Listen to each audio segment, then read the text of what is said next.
दीपक मिट्टी का हो या सोने का, ये जरूरी नहीं, बल्कि वो अंधेरे में कितना प्रकाश देता है, ये जरूरी है। इसी तरह मित्र गरीब हो या अमीर हो, ये जरूरी नहीं, बल्कि वो आपकी मुसीबत में आपका कितना साथ देता है, ये जरूरी है। एक बार एक शिकारी शिकार करने के लिए जंगल में पहुंचा। उसने अपने तीर पर बहुत ही खतरनाक जहर लगाया और शिकार को निशाना बना करके उसने तीर को छोड़ दिया। लेकिन उसका तीर चूक गया और तीर एक पेड़ पर जा लगा। वह पेड़ बहुत ही हरा भरा था और बहुत सारे तोते उस पेड़ पर रहते थे। जैसे ही वह जहरीला तीर उस पेड़ पर जाकर लगा, वह पेड़ धीरे धीरे सूखने लगा और उस पेड़ पर जो भी तोते रहते थे वह एक एक करके उस पेड़ को छोड़कर जाने लगे। उस बड़े से पेड़ के कोटर में एक बहुत ही बूढ़ा तोता रहता था। वो बहुत ही धर्मात्मा और अच्छे मन का था। सभी तोते उस पेड़ को छोड़कर जाने लगे थे, लेकिन वह बूढ़ा तोता जाता था, दाना लेकर आता और उसी कोटर में आकर बैठ जाता, परंतु उस पेड़ को छोड़ने को तैयार ही नहीं था।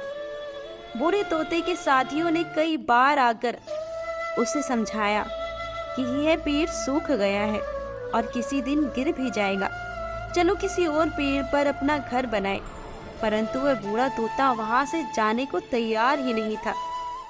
अब ये बात देवराज इंद्र तक पहुंची। उन्हें बताया गया कि एक तोता है जो जिस पेड़ पर रहता है, उस पेड़ पर एक जहरीला तेल लगने के कारण वह सूखने, गिरने और खत्म होने की कगार पे आ पहुंचा है और एक बूढ़ा तोता अभी भी वहीं रह रहा है। वह दाना लेकर आता है और वहीं पर रहता है, जबकि उस जंगल में बहुत सारे पेड़ हैं, लेकिन वह उसी पेड़ पर रहना चाहता है। देवराज इंद्र प्रकट हुए और उस बूढ़े तोते से कहने लगे कि आप बहुत धर्मात्मा हैं, बहुत ही अच्छे मन के हैं, लेकिन आप इस पेड़ को छोड़कर किसी और पेड़ पर चले जाइए, क्योंकि यह पेड़ कुछ ही दिनों में गिर जाएगा। तालाब के पास बहुत बड़े बड़े और हरे भरे पेड़ हैं, बड़े बड़े कोटर भी हैं उनमें। उन पेड़ों पर फल भी लगे हैं, उन्हें आप वहीं तोड़ कर खा सकते हैं, परंतु यहाँ से आप चले जाइए। तोता बोला, माफ कीजिएगा, इस पेड़ ने मुझे जीवन दिया है, शिकारियों से मेरी रक्षा की है, हर मौसम में मेरे साथ रहा है, ये कोटर मेरा घर है, यहाँ मैं पला बड़ा हूँ। इस पेड़ को छोड़कर मैं कैसे जा सकता हूँ?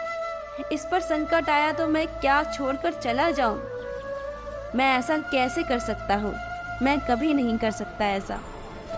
देवराज इंद्र ने तोते से कहा, मैं आपकी बात से बहुत खुश हूँ, मांगो जो आपको मांगना हो। उस बूढ़े तोते ने कहा, मुझे बस इतना मांगना है कि जिस पेड़ ने मुझे जन्म दिया, जहाँ मैं रहा, पला बड़ा, जिसे आप मेरा जन्मभूमि भी कह सकते हो, आप इसे फिर से वैसा ही हरा भरा कर दो। देवराज इंद्र ने अमृत से पेड़ को सींच दिया और पहले की तरह हरा भरा कर दिया। अब वापस से उस पेड़ पर आकर सभी तोते रहने लगे। वह बूढ़ा तोता कुछ समय तक जिंदा रहा, फिर उसकी मृत्यु हो गई और वो स्वर्ग को चला गया। दोस्तों, ये कहानी हमें ये सिखाती है कि जब भी किसी इंसान का बुरा दौर चल रहा हो, वह टूटा हुआ होता है, उसे किसी सहारे की जरूरत होती है। अगर आप ऐसे समय में उसको छोड़कर चले जाएंगे, उससे बात नहीं करेंगे, मुंह मोड़ लेंगे, तो आपसे बुरा कोई नहीं, क्योंकि आप किसी के सुख का साथी बने या ना बने, लेकिन आपको हमेशा किसी के दुख का साथी जरूर बनना चाहिए।